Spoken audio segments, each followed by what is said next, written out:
quite the day, 13 tackles, interception, a couple of passes broken out, forced fumble. He actually had 10 tackles in the first half. I don't know, how did you kind of assess the game you had out there? When our star players went down, so I had to step up and make plays out there for my teammates, out the team. And just mentally, when guys go down, I don't know, what kind of goes through your head when you're thrust out there? It goes through my head just make plays. They count on me to make plays. Step up, be the next person to step up, all that. How did the defense kind of feed off of what Tucker was doing and then kind of vice versa, especially after such a scary moment with Daquan Finn? So the offense, we seen the offense moving down the field, trying to score. So when we got back on the field, we needed to stop again to seal the game, and we did that. Yeah. You know, our defense is a very close-knit group. You know, I love every guy on that unit, and you know, in tough situations, we come together instead of splitting apart, and that's been a difference in a few games this year. The fumble recovery, did you just see the ball there and jump on it? Yeah. You know, the D-line got pressure on him. You know, Jerry had a great move, got inside and knocked the ball out of his hand. It just kind of bounced my way and, you know, jumped on it, and it was off to the races. That was, they had, I think, back-to-back possession turnovers. Might have been one in between there. But anyway, two big possessions where you turn them over in the second half and get points off of it.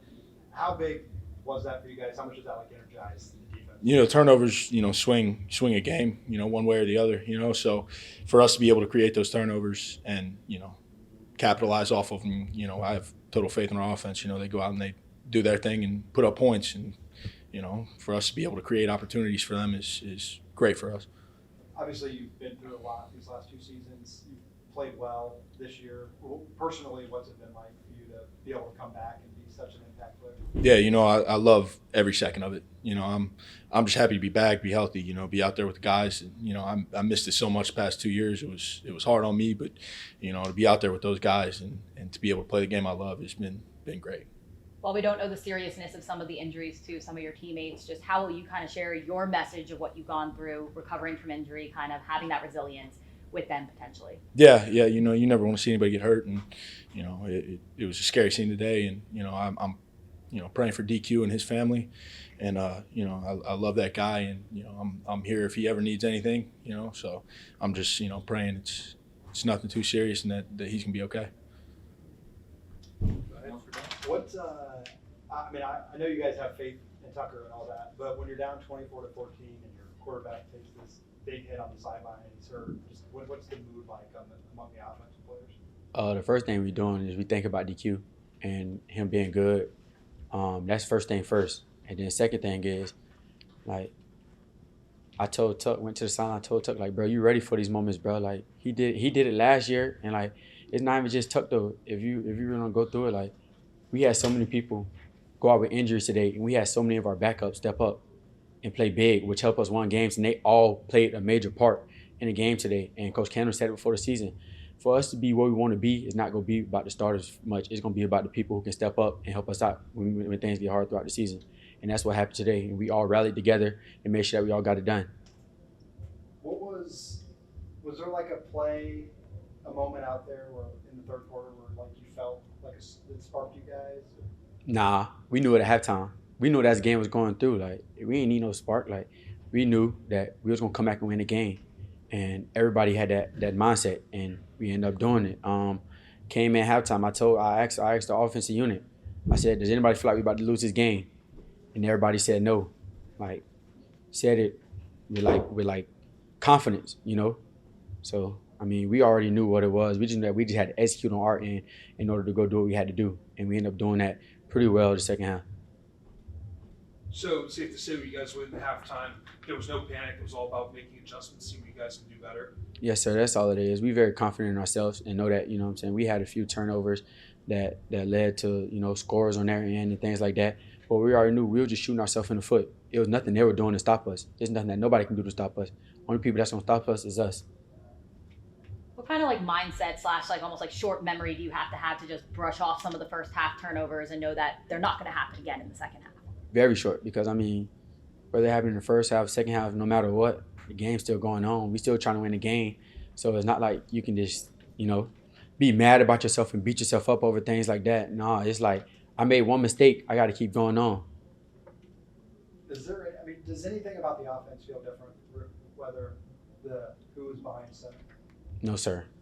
Because, Tuck might not be as fast as DQ, but I don't know if y'all watch, but Tuck can run the ball. Like, Tuck he very confident. Like, he a real deal gamer. Like, when DQ went down, and like I said, we still praying for DQ. When we knew Tuck was coming in, it was like, bro, let's go. Like, we know the offense not gonna slow down one bit because Tuck always ready. He was always ready for this moment, no matter when it is, when it happens. He always ready. Like he a real deal baller, for sure. Anything else? All right. Thanks, Juwan. Thank y'all. I mentioned before that was a career high 3 touchdown receptions for Juwan. Come on up to. Like when you started last year, things went well. Like the spot duty at San Diego State obviously wasn't great. Did you just feel more confident with the experience and stuff you had? Yeah, definitely. I had 2 starts under my belt from last year and a bunch of playing time last year. Got in a little bit at the Texas Southern game. So it was no worries. I prepared all week like I was going to go into that game to be the starter. I was a backup, and then when my time was called, unfortunate situation for why it was called. Praying for DQ, but you just had to step up and make a play. Quarterbacks always say the whole prepare to be the starter thing, but like on game day itself, is it hard psychologically to truly be like locked in as if you're going to play? I would say there is somewhat of a it's kind of hard because you go through your walkthroughs and all that in the hotel, and even throughout practice throughout the week, you're taking maybe a quarter of the reps that the starter's taking. So there's definitely a piece that the psychological that you're not going in to be the starter. But I think if that's something that you can overcome, then you can thrive as a backup quarterback. Just what did you think? You saw it up close, the job Penny Boone did, the offensive line today. Yeah, the offensive line, first off, was incredible, creating run gaps, even in the pass protection. They did a really good job. We don't win that game if they don't play the way that they did, so you got to give all the credit to them. But, Penny Boone's just a monster, he's not going to go down for one guy. Like, you got to have 2-3 guys on Penny Boone to bring him down. And when you're playing football like that, like, there's rushing yards to be had there. As the defense started to make plays in the second half, kind of how does that fire up the offense, and then you guys executing as well? Like, just really work to turn the tide. Football is a game of momentums. We go down and we score, and they score again, we score again. So it's kind of back and forth there to start the second half. And then after we scored, I even went up to Dallas Gant and Dan Bull and I said, hey, you guys get us this ball back. Like, we're going to be in good shape. And I think that was when we got an interception there. We went down and scored, and away we went. So definitely, game of momentum there. What did it feel like on the sideline? It just seemed like you could sense it in the stadium. Yeah, it's exactly what Juwan said. We went in halftime, and nobody thought that we were going to lose that game. We were right there. We turned the ball over a couple times in the first half that led to some points on their end. So we knew that we could play with them, and we just got out there and we played the football that we knew we could play. Obviously really proud of the fight of our football team tonight. A really good second half all the way across the board, I thought, in really all 3 phases. A lot of simple mistakes throughout the first half, way too many penalties and mistakes that could have cost us, and we got to do a better job evaluating the football offensively. And got to look at some of these plays where we're getting some of these fouls that are showing up. But I heard a couple of players mention it. I think that some guys in key moments when the starter or somebody in front of them went down, stepped up and played really, really good. And you're watching that football game today, and arguably in the preseason, they're really good defensive linemen. Quinyon Mitchell, Maxon Hook, Devin Maddox, Jacquez Stewart. You're looking at some of the better players in our conference, and they're not playing in the football game today. So, backups, the guys that have started the season on the second team, got their moment today, and were bright stars, and some were in the front of that, and somewhere behind the scenes. I think of the third down catch that Jaden Dotton made on the sideline and got his toe in. Huge catch that that's not going to go on a stat sheet and be impressive, but that kept that drive alive. And there's just plays like that I thought they were all over the tape today in the second half, and that gives you confidence moving forward that you got a really good football team. So we got to be better in some things, and we got to address the tape, watch it, and fix it. But never apologize for a win. And really proud of our team for getting one. You mentioned some of this stuff, but I mean, you lose your starting quarterback, you're All-American cornerback, you have 4 turnovers. How do you overcome all of that and win by 3 touchdowns? Yeah, I mean, like I said, I think that we got a tight knit group of guys, and when we're sitting there when DQ goes down, all I hear in the chatter around the huddle because everybody's silent is just like, we got you 7, we got your back, we got you 7. You know what I mean? And they don't. That's just not lip service. They mean that.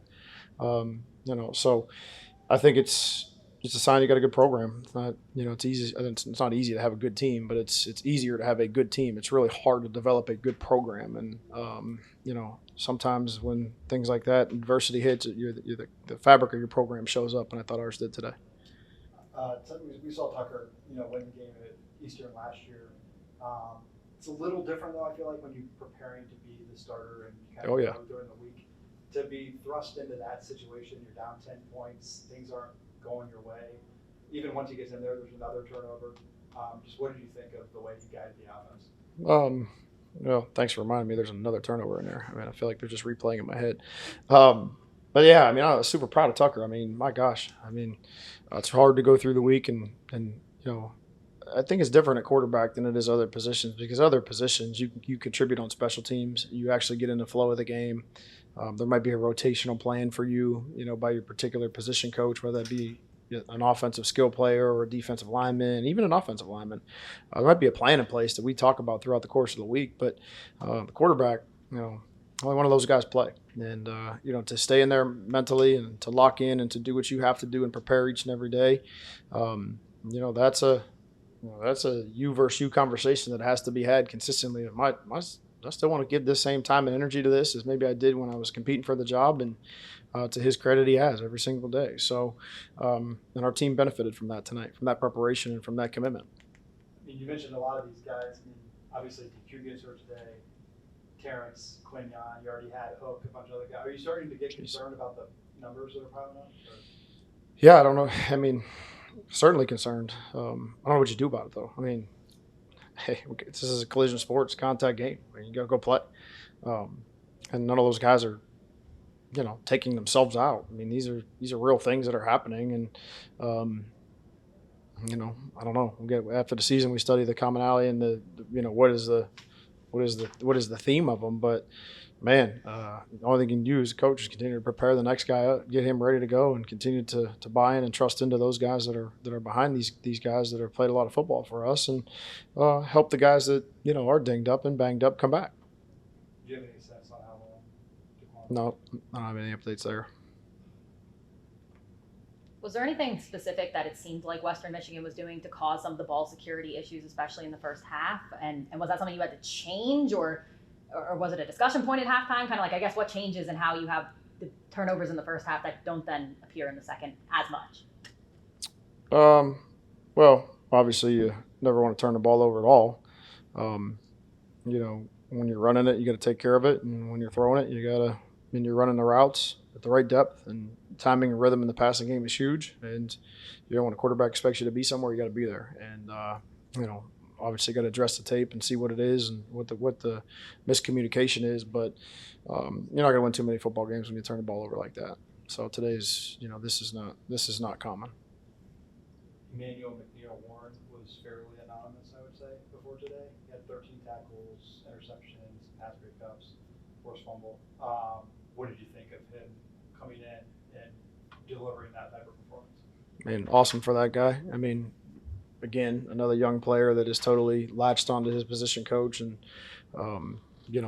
sits in the meetings and sits right next to him. And he's in here, on his own, watching tape with him, and is really committed to being a really good player. And I think we always thought throughout the recruiting process that guy could be really special. I mean, great size and length and athleticism, and made 13 tackles and got an interception today. And, big lift for our defense. And, when you're playing without Maxon, sometimes it's easier between him and Delancey, there was when you don't have Maxon and you don't have Q,